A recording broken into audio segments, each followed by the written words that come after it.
want you to try a rolling squat. So what I'm gonna do, I'm gonna start rolling, and I'm gonna do that same exact movement. Guys, my heels, all my weight is literally, when I'm coming up to you and squatting down, is shifting back to my butt and my heels. So I'm putting my arms out, pushing my butt back, keeping my chest out and my back straight, and I'm literally rolling up to you in a squat. So I'll do it one more time. There we go.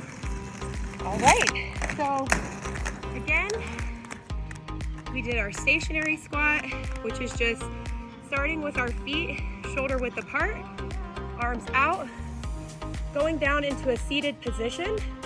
The weight is on the back of my heels. I could almost lift my 2 front wheels up. And then a rolling squat, which is the same thing, you're just rolling. And there you go, guys. Have fun, keep skating, and please be sure to check out, follow, and support Roller Skate to Liberate and learn more about human trafficking, guys. Keep rolling.